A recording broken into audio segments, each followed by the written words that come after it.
रहा था कासिम रिजवी। और कासिम रिजवी के पीछे पीठ से पीठ मिला के खड़ा हो रहा था पाकिस्तान, जो मौका मिलते ही कभी भी हिंदुस्तान को तबाह करने पर आमादा था। फिर ऐसी सिचुएशन में भी सरदार पटेल ने ऐसा क्या किया कि इंस्ट्रूमेंट ऑफ एक्सेशन पर दस्तखत करना निजाम की मजबूरी बन गई और हैदराबाद बन गया हिंदुस्तान का हिस्सा। हैदराबाद निजाम के साथ इंस्ट्रूमेंट ऑफ एक्सेशन पर दस्तखत करने के लिए कतई राजी नहीं था, क्योंकि उसके निजाम के दिमाग को हरकत दे रहा था कासिम रिजवी, जिसका इतिहास बताता है कि वो एक क्रिमिनल था। और कासिम रिजवी की कायराना हरकतों को पाकिस्तान पूरा पूरा सपोर्ट दे रहा था। दरअसल निजाम की हुकूमत में ज्यादातर गवर्नमेंट ऑफिसर्स और मिनिस्टर्स मुसलमान थे, जबकि उनकी आबादी 1/4 से भी कम थी। कासिम रिजवी ने इन मुसलमानों को यही डर दिखा रखा था कि अगर निजाम के हाथों से हुकूमत फिसलकर भारत सरकार के हाथों में आ गई तो मुसलमानों के लिए जीना मुश्किल हो जाएगा, क्योंकि पाकिस्तान बनने के बाद हिंदुस्तान में मुसलमानों को कभी भी इज्जत नहीं मिलेगी। निजाम के पीछे कासिम रिजवी जैसे क्रिमिनल माइंड और उसकी रजाकार फौज को देखते हुए भारत सरकार के पास हैदराबाद को बिना मिलिट्री एक्शन के खुद में मिलाना एकदम नामुमकिन लग रहा था।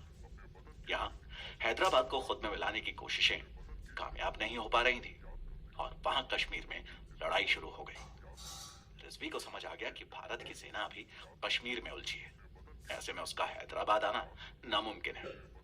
उधर दिल्ली में भी नेहरू की कैबिनेट और पार्टी के कई मेंबर हैदराबाद के खिलाफ मिलिट्री एक्शन के फेवर में नहीं थे। उनका मानना था कि साउथ इंडिया में भी कहीं दंगे ना भड़क जाए, इसलिए बेहतर होगा कि बातचीत करके ही रास्ता निकाला जाए। दिल्ली कश्मकश में थी और माहौल टेंशन में। गवर्नर जनरल माउंटबेटन हिंदुस्तान और हैदराबाद के बीच समझौता करवाने की कोशिश में लगे हुए थे। उनका वर्क टेन्योर खत्म होने को आ रहा था और वो चाहते थे कि अपने जाने से पहले वो किसी भी तरह इस हैदराबाद के मुद्दे को बातचीत के जरिए सुलझा दे। और इस टेंशन भरे माहौल में हैदराबाद के प्रधानमंत्री लायक अली एक बार फिर दिल्ली पहुंचे। जहां नेहरू के साथ हुई उनकी मुलाकात में उन्होंने बड़े ही साफ शब्दों में ये कह दिया कि हिंदुस्तान के साथ शामिल होना हैदराबाद के लिए कोई ऑप्शन है ही नहीं। हाँ, वो भारत सरकार के साथ एक पॉलिटिकल अकॉर्ड यानी संधि जरूर कर सकते हैं। इस पर नेहरू ने उनसे पूछा कि इस पॉलिटिकल अकॉर्ड का फैसला कौन करेगा, तो जवाब में लायक अली ने हैदराबाद की जनता और निजाम दोनों के मिलकर इसे करने की बात कही। लेकिन जब नेहरू ने ये पूछा कि अगर जनता ने निजाम को ना चुनकर अगर भारत सरकार को चुना तो निजाम का फैसला क्या होगा, तो लायक अली ने बेहिचक ये कह दिया कि हिंदुस्तान में शामिल होना और जनता का फैसला मानना, ये दोनों ही हैदराबाद के निजाम के लिए नामुमकिन होगा। नेहरू के बाद लायक अली की मुलाकात सरदार पटेल के साथ हुई, मगर सरदार लायक अली की कोई बात सुनने के लिए तैयार नहीं हुए। उन्होंने दो टूक शब्दों में अली से कह दिया कि आजाद हैदराबाद को हिंदुस्तान कभी एक्सेप्ट नहीं करेगा। हाँ, उनके प्रॉब्लम्स पर जरूर बात की जा सकती है, लेकिन इसका मतलब वो ये कभी ना समझे कि बातचीत करने का उनका ये एफर्ट हैदराबाद की आजादी का कोई रास्ता खोल सकता है। हैदराबाद का डेलीगेशन वापस लौट गया और उसने जो भी वादे किए थे उन्हें भूलकर नई मांग करने लगा। आजादी मिले हुए 8 महीने गुजर चुके थे और हैदराबाद की सिचुएशन अभी भी एक आजाद देश जैसी बनी हुई थी। 22 अप्रैल 1948 को निजाम ने माउंटबेटन को एक लेटर लिखा, जिसमें उन्होंने कहा कि हैदराबाद की जनता और वहां के निजाम के बीच का रिश्ता वहां का इंटरनल मैटर है, क्योंकि माउंटबेटन इंग्लैंड लौटने से पहले इस इश्यू को खत्म करके जाना चाहते थे। इसलिए उनकी कोशिशों और कहने पर भारत की गवर्नमेंट ने हैदराबाद को कुछ ऐसी रियायतें दे दी जो हैदराबाद को लगभग एक आजाद मुल्क का दर्जा देती है। ऐसी रियायतें किसी और रजवाड़ों को नहीं दी गई थी। इसके तहत हैदराबाद अपना कानून खुद बना सकता था और 20,000 तक की फौज भी रख सकता था। इंटरनल इमरजेंसी के केस में ही इंडियन आर्मी वहां अंदर जा सकती थी। निजाम की हुकूमत भी वहां पहले की तरह ही कायम रहती। माउंटबेटन के काफी समझाने के बाद 13 जून 1948 को सरदार पटेल ने हैदराबाद की इन शर्तों पर फाइनली हाँ कह दिया। इस समझौते के लिए पटेल और नेहरू को बहुत ताने सुनने पड़े। सवाल था कि क्या हैदराबाद एक आजाद देश बनने जा रहा है। अब अगर कुछ बाकी था तो इस समझौते पर निजाम के दस्तखत हैदराबाद की एक अलग हैसियत बनने जा रही थी। निजाम ने हैदराबाद के लिए एक स्पेशल स्टेटस मांगा जो उसे मिल गया, लेकिन एक बार फिर न जाने क्यों निजाम ने अपने इरादे बदल दिए। अब वो फिर से ये कहने लगे कि हैदराबाद की पूरी आजादी के अलावा और कोई समझौता मुमकिन ही नहीं है। मतलब हिंदुस्तान के बीच एक पूरा नया मुल्क बनने वाला था, जिस पर नेहरू ने प्रेस के सामने साफ कर दिया कि हैदराबाद को जो रियायत दी जा सकती थी उसकी कोशिश वो कर चुके हैं। अब इस मैटर पर निजाम से आगे कोई और बात करना मुमकिन नहीं होगा। एक तरफ नेहरू ने हैदराबाद के साथ कोई भी बात करने से मना कर दिया था, तो दूसरी तरफ हैदराबाद के प्रधानमंत्री लायक अली ने इस मैटर को यूनाइटेड नेशन में ले जाने की धमकी दी। नेहरू ने उनकी इस धमकी को कम्प्लीटली इग्नोर कर दिया। खराब तबीयत के कारण देहरादून में आराम कर रहे सरदार पटेल ने नेहरू को एक लेटर लिखकर जल्दी ही कोई कदम उठाने की गुजारिश की। अपने बेवकूफाना फैसलों की वजह से निजाम ने सिर्फ खुद के लिए ही नहीं बल्कि हिंदुस्तान के लिए भी बहुत ही कम रास्ते छोड़े थे, और ऐसे में हिंदुस्तान को अब मिलिट्री एक्शन के अलावा और कोई रास्ता नहीं दिख रहा था। 10 सितंबर 1948 को सरदार पटेल ने हैदराबाद के निजाम को एक खत लिखा, जिसमें उन्होंने हैदराबाद को हिंदुस्तान में शामिल होने का एक फाइनल चांस ऑफर किया। अपने प्रधानमंत्री लायका लाई के कई बार समझाने पर भी निजाम ने सरदार पटेल की उस अपील को मानने से इनकार कर दिया। जवाब में 13 सितंबर 1948 को इंडियन आर्मी ने शुरू किया ऑपरेशन कैटरपिलर, जिसे ऑपरेशन पोलो या पुलिस एक्शन भी कहा जाता है। इस ऑपरेशन में इंडियन आर्मी ने हैदराबाद पे चारों तरफ से अटैक कर दिया। 5 दिन तक दोनों फौजों के बीच जबरदस्त लड़ाई चली, जिसके बाद 17 सितंबर 1948 की शाम करीब 4 बजे हैदराबाद निजाम उस्मान अली रेडियो पर आए, जहां उन्होंने अपनी फौजों के युद्ध रोकने और खुद के इंस्ट्रूमेंट ऑफ एक्सेशन पर साइन करने का ऐलान दिया। इस ऐलान के बाद हैदराबाद की फौज ने इंडियन आर्मी के सामने सरेंडर कर दिया और हैदराबाद भारत का हिस्सा बन गया। नवाब की वजह से लाखों जानें जा चुकी थी, लेकिन दरिया दिली दिखाते हुए सरदार पटेल और नेहरू जी ने निजाम उस्मान अली को हैदराबाद का राज प्रमुख बना दिया। ना कासिम रिजावी की एक चली और ना ही पाकिस्तान के नापाक मंसूबे कामयाब हुए। अपने डेडिकेशन और स्मार्टनेस से भारत के आयरन मैन सरदार पटेल और जवाहरलाल नेहरू की उस जोड़ी ने एक और किला फतेह करते हुए हैदराबाद को हिंदुस्तान में शामिल कर लिया।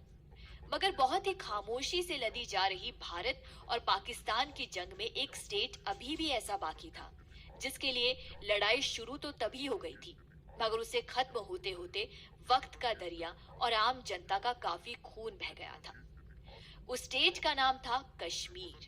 मैं श्रीमान इंदर महेंद्र राज राजेश्वर महाराजा धिराज श्री हरि सिंह जी, जम्मू और कश्मीर नरेश एवं तिब्बत आदि देशाधिपति सार्वभौम सत्ता का इस्तेमाल करते हुए भारत सरकार के साथ मैं इस इंस्ट्रूमेंट ऑफ एक्सेशन पर दस्तखत करता हूं। मैं इसी के साथ भारतीय संघ में शामिल होने का ऐलान करता हूं।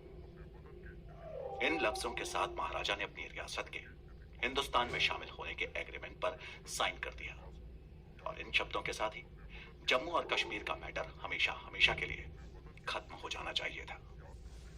लेकिन ऐसा नहीं हुआ। क्यों नहीं हुआ ऐसा? और ऐसा ना होने का जिम्मेदार कौन था?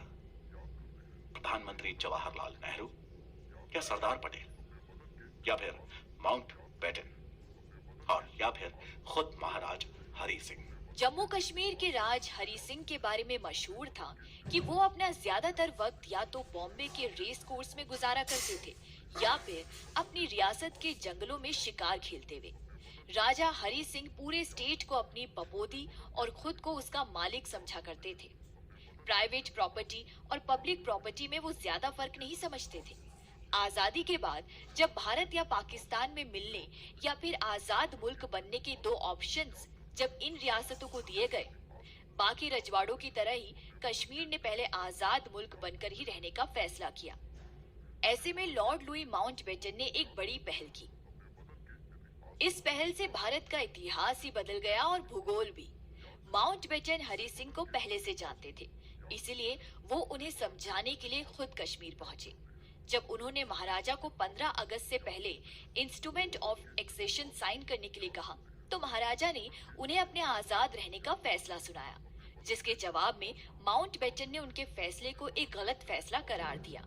उन्होंने ये भी कहा कि अगर कश्मीर पाकिस्तान में जाने का फैसला करता है तो इंडिया को कोई एतराज नहीं होगा, लेकिन अगर 15 अगस्त तक कोई फैसला नहीं होता है तो कश्मीर के लिए हालात मुश्किल हो सकते हैं। कश्मीर को आजाद रखने की कोशिश का रिजल्ट क्या होगा, उसका अंदाजा शायद महाराज हरि सिंह को था नहीं। देश आजाद हो चुका था, लेकिन कश्मीर ना हिंदुस्तान में था ना पाकिस्तान में, मगर पाकिस्तान को तो कश्मीर हर हाल में चाहिए था।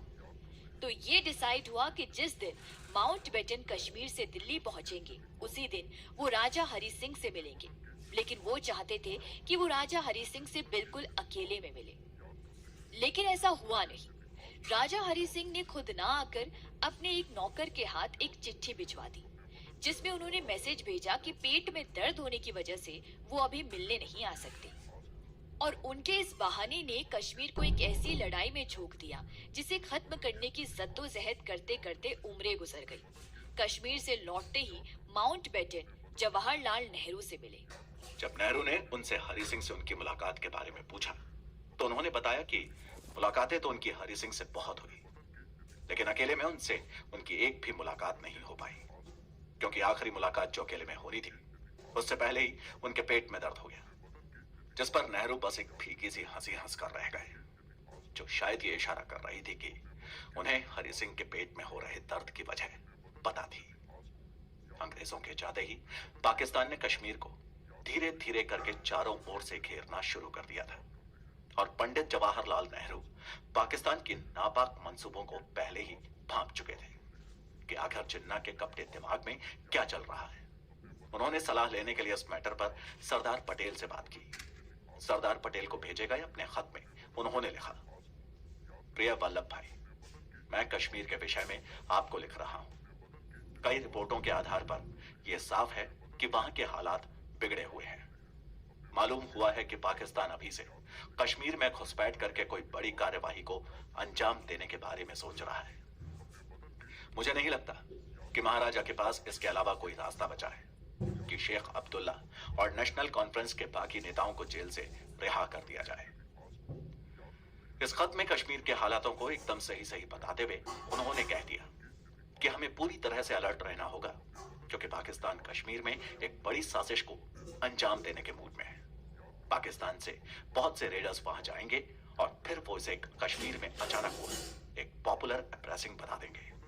उन्होंने ये भी कहा कि इस घुसपैठ को रोक पाना हरि सिंह के बस की बात नहीं है। इस मामले में अगर कोई भारत का साथ दे सकता है तो वो है शेख अब्दुल्ला। शेख अब्दुल्ला कश्मीर की कहानी के एक बहुत ही इम्पोर्टेंट कैरेक्टर, पंडित जवाहरलाल नेहरू के बहुत ही करीबी दोस्त थे। लेकिन जब देश आजाद हुआ तो महाराज हरि सिंह ने उन्हें कैद कर रखा था, क्योंकि शेख अब्दुल्ला ने महाराजा के खिलाफ कश्मीर छोड़ो मुहिम छेड़ रखी थी। अलीगढ़ मुस्लिम यूनिवर्सिटी से MSc तक पढ़े शेख अब्दुल्ला एक गरीब परिवार में पैदा हुए थे। डिग्री होने के बावजूद जब उन्हें अपने ही कश्मीर में नौकरी नहीं मिली तो इस बात ने उन्हें झंझोड़ के रख दिया। उन्होंने कश्मीर हुकूमत से पूछा कि मेजॉरिटी में मुसलमानों के ज्यादा होने के बावजूद भी कश्मीर में सभी इम्पोर्टेंट और बड़े डेजिग्नेशन पर केवल हिंदू लोग ही क्यों बैठे हुए हैं।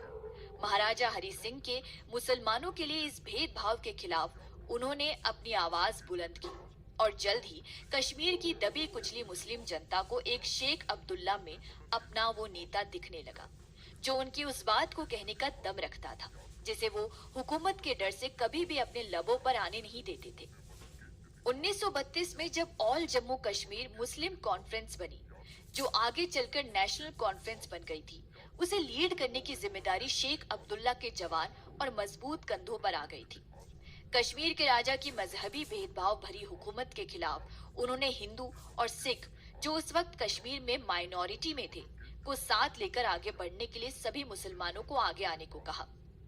दो रिलीजन्स वाले पर्सपेक्टिव को उन्होंने कभी सपोर्ट नहीं किया और ना ही उन्होंने कभी भी जिन्ना या मुस्लिम लीग को कश्मीर में अपने कदम जमाने दिए।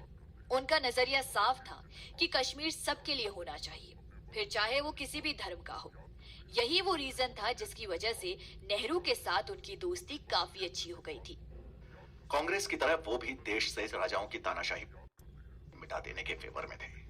उनकी ऐसी बातें और हरकतें जाहिर है महाराजा हरि सिंह को चुभ नहीं थी, इसलिए उन्होंने शेख को अरेस्ट कर लिया। पर नेहरू के कहने पर 29 सितंबर 1947 को हरि सिंह ने उन्हें आजाद कर दिया। भारत की आजादी के बाद जहां महाराजा हरि सिंह कश्मीर को एक आजाद मुल्क बनाए रखना चाहते थे, वहीं शेख अब्दुल्ला चाहते थे कि कश्मीर की आवाम खुद ये डिसाइड करे कि उसे हिंदुस्तान का हाथ थामना है या पाकिस्तान का। आजाद कश्मीर उनकी प्रायोरिटी कभी नहीं था। कश्मीर को लेकर भारत और पाकिस्तान के बीच चलती रहने वाली जद्दोजहद से बहुत पहले ही ये लड़ाई खुद कश्मीर के अंदर ही शुरू हो चुकी थी।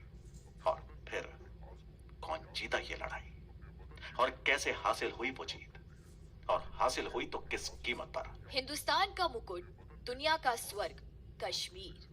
अब चाहे मुकुट हो या स्वर्ग, जब देवताओं ने इनके लालच में लड़ने से कभी परहेज नहीं किया, तो हम इंसानों से कोई कैसे उम्मीद कर सकता है कि हम ये लालच छोड़ देते।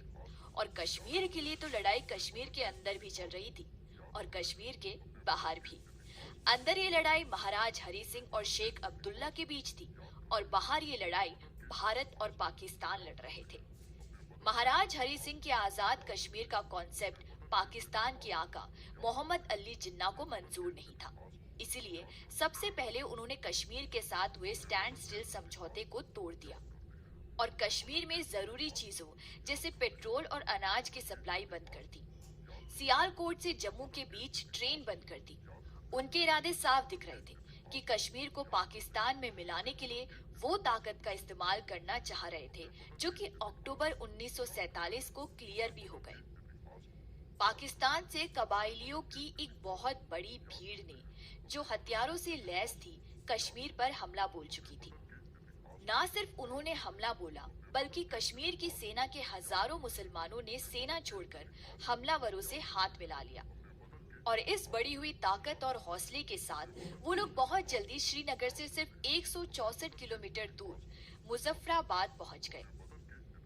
डोमेल से आगे आ चुके हमलावरों को उरी में आने के लिए एक संकरे पुल से गुजरना था, मगर हरि सिंह के ब्रिगेडियर राजेंद्र सिंह ने 1000 से ज्यादा हमलावरों को बड़े ही स्मार्ट तरीके से रोका। एग्जैक्टली उन्होंने उस पुल को ही उड़ा दिया, जिसकी वजह से लगभग 2 दिन तक हमलावर आगे नहीं बढ़ पाए। सैडली उन्हें रोकने की इस कोशिश में ब्रिगेडियर राजेंद्र सिंह शहीद हो गए। और साहब ने अपनी जान देकर ये कारनामा अंजाम ना दिया होता तो यकीनन कश्मीर आज हिंदुस्तान के पास नहीं होता। उनके शहीद होने के बाद हमलावरों को बारामूला पहुंचने में ज्यादा वक्त नहीं लगा, मगर उन्हें क्या मालूम था कि बारामूला पहुंचते पहुंचते बहुत कुछ बदल जाने वाला था। पूरे 2 दिन तक उन हमलावरों ने बारामूला में तबाही मचा के रख दी। क्या हिंदू, सिख और ईसाई और क्या कोई मुसलमान, किसी को भी तो नहीं छोड़ा उन्होंने। घर लूटे और जला दिए, कत्लेआम मचाया, बलात्कार किए। जो कीमती चीज हाथ लगती गई, उसे जिन गाड़ियों में वो आए थे उन्हीं में भर के उन्हें वापस भेज दिया। और इन 2 दिनों में यहाँ से मिलती हुई लगातार खबरों ने महाराजा हरि सिंह को ये समझा दिया कि कश्मीर को बचाना अब उनके बस के बाहर की बात है।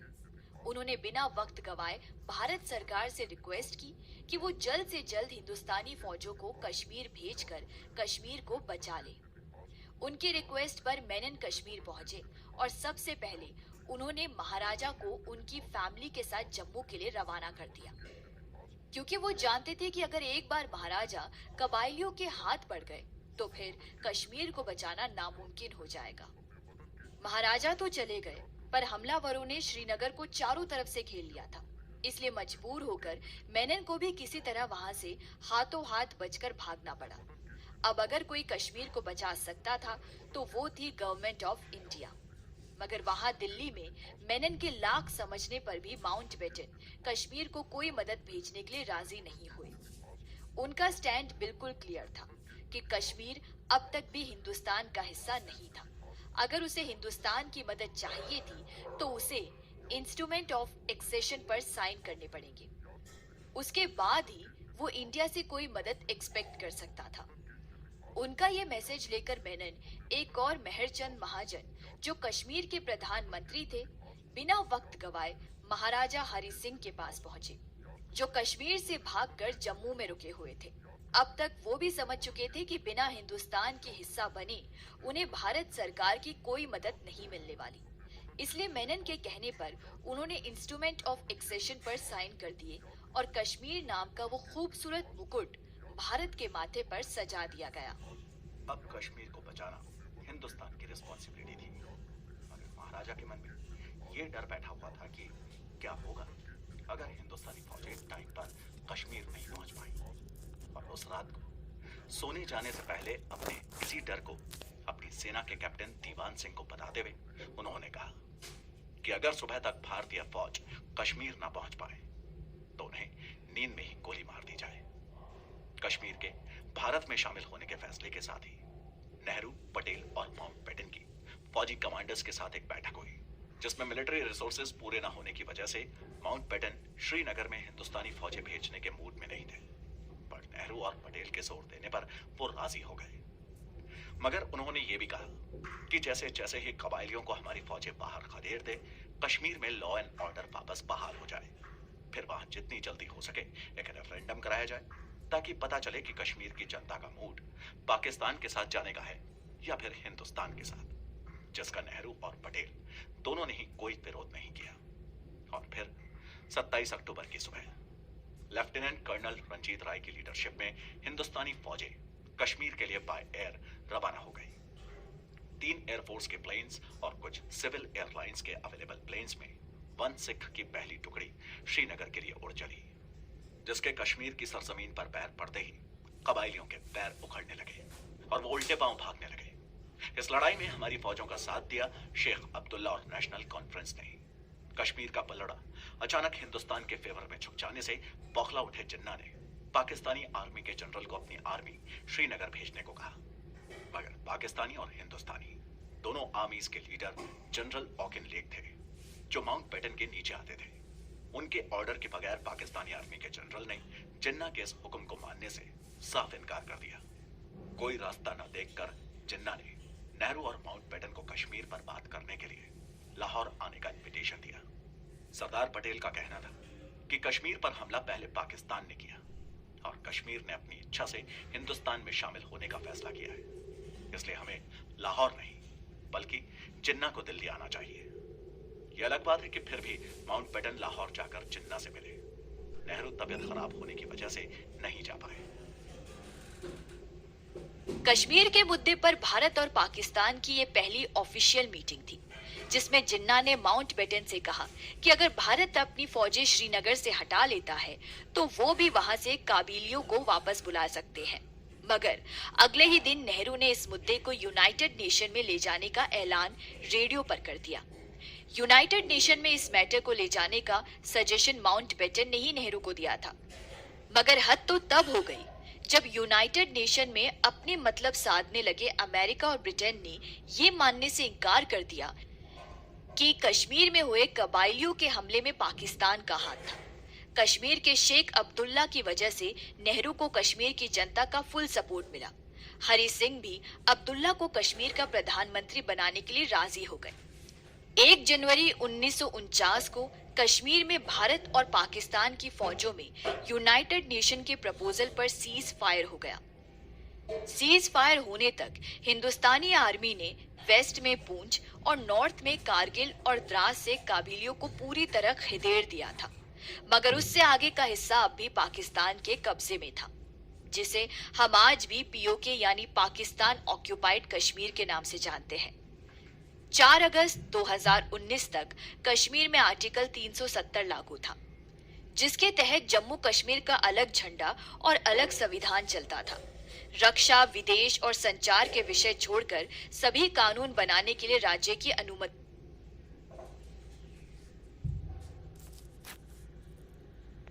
जरूरी थी। जम्मू कश्मीर के नागरिकों के पास दोहरी नागरिकता होती थी।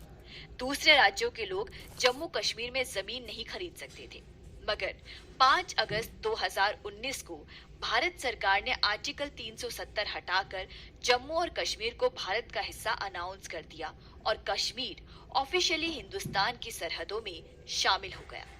कोई सिख, कोई जाट, मराठा, कोई गुरखा, कोई मद्रासी, दुनिया में और कोई दूसरा देश ऐसा नहीं है जहां इतने तरह के धर्म, भाषाएं और संस्कृतियां एक साथ रहती हो। और इस इम्पॉसिबल से लगने वाले काम को पॉसिबल करने वाले शख्स का नाम है सरदार वल्लभ भाई पटेल। आजाद हिंदुस्तान के पहले गृह मंत्री और पहले उप प्रधानमंत्री, दुनिया का सबसे बड़ा गणतंत्र भारत अपनी शख्सियत को लार्जर देन लाइफ बनाने के लिए उनका हमेशा शुक्रगुजार रहेगा। उम्मीद है कि जितनी मेहनत से उन्होंने इसे इतना बड़ा और इतना आलीशान देश बनाया है, हम उनकी इस कोशिश को अपनी कोशिशों से और बड़ा और खूबसूरत बनाएंगे। तो ये थी आजादी के बाद 562 देसी रियासतों से एक हिंदुस्तान बनाने वाले एक जबरदस्त स्ट्रगल की कहानी।